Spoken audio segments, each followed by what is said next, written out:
Por ello que incluso los de tamaño medio, esos que llegan a medir 3 metros de largo, no causan normalmente daños a gran escala. Aún así, si usted o su casa se encuentran en la trayectoria de una piedra que cae del cielo, puede salir perjudicado.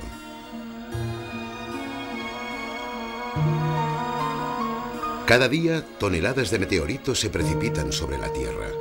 La mayoría son más pequeños que un guisante, pero tienen el tamaño suficiente como para brillar en la oscuridad. Esta bola de fuego fue vista por miles de personas en el extremo occidental de Estados Unidos en 1992. Muchas de ellas asistían a partidos escolares de fútbol americano y habían traído consigo sus cámaras de vídeo. Un fragmento de meteorito cayó en Peekskill, en Nueva York, y destrozó el Chevy Malibu del 80 de Michelle Knapp.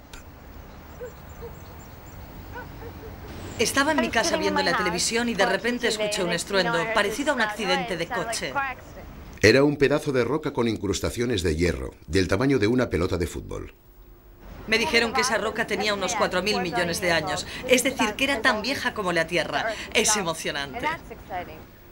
El meteorito de Peekskill salió en todos los noticiarios locales, pero como la mayoría de meteoritos, su impacto fue mínimo. En 1972, una roca tan grande como un autobús resplandeció con tanta intensidad que se pudo ver a plena luz del día. Fue filmada por un turista cerca del Parque Nacional de Grand Tetons, en Wyoming. No hubo impacto, confirmando lo que la mayoría de científicos pensaba. La atmósfera de la Tierra hace que incluso las rocas más grandes ardan o se escindan en fragmentos relativamente inofensivos antes de llegar al suelo. Pero si es así, ¿qué fue lo que sacudió violentamente la Tierra el 30 de junio de 1908? Una bola de fuego cegadora estalló en una parte remota de Siberia. En lugares tan alejados como Inglaterra, un misterioso resplandor iluminó el cielo. Transcurrieron 2 décadas hasta que se consiguió organizar una expedición para localizar el lugar de la explosión.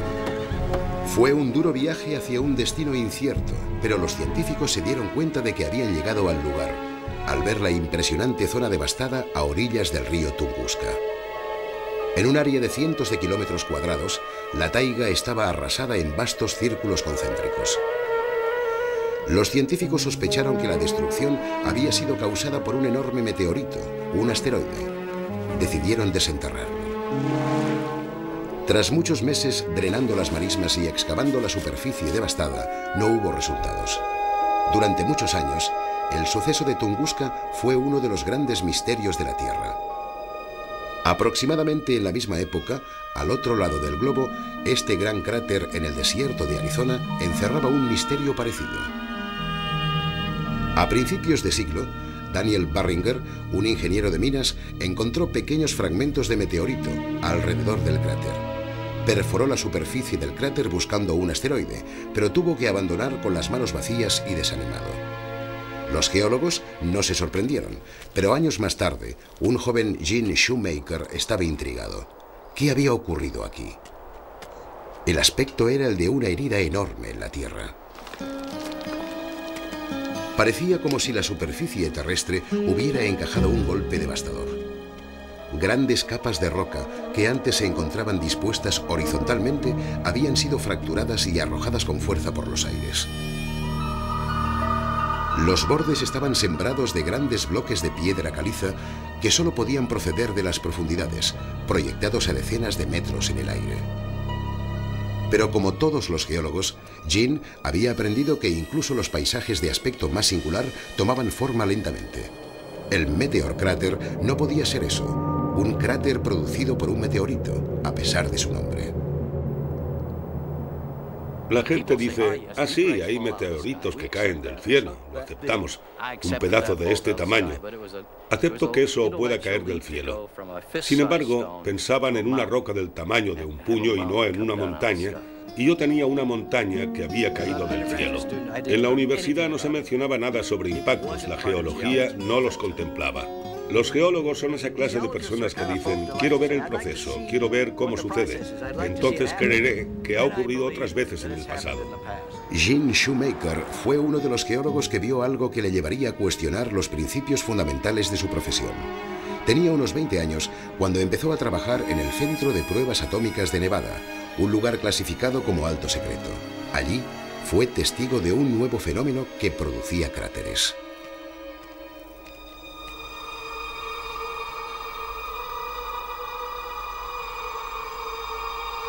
Todo ocurre en el más completo silencio, hasta que finalmente explotan. Es la onda expansiva.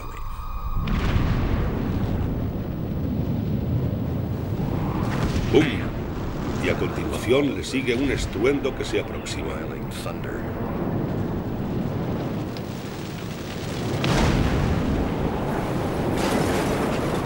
Es estremecedor. Puedes notar las vibraciones en el cuerpo. Es una visión muy extraña. Nunca antes se había concentrado o liberado tanta energía. ¿Podía la naturaleza hacer lo mismo?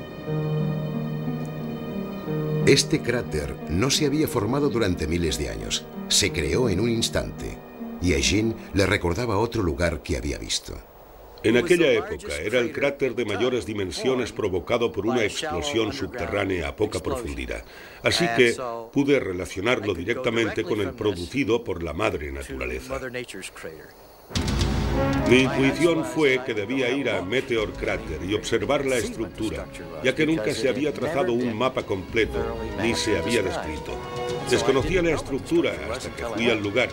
Al ver el mapa del primer cráter y relacionarlo con Meteor Crater, ¡voilà!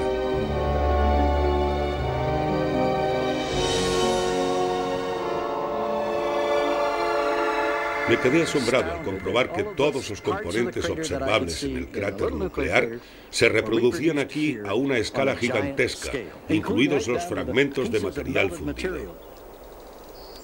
Alrededor del cráter, Jean encontró pequeños fragmentos de cristales, rocas que se habían fundido y habían sido expulsadas a chorro.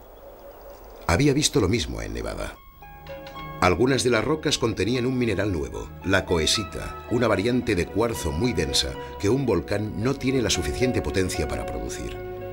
En esta muestra microscópica se encontraba codificada una historia de devastación violenta, algo producido por un asteroide de unos 30 metros que se precipitó a tal velocidad que la atmósfera no pudo frenar.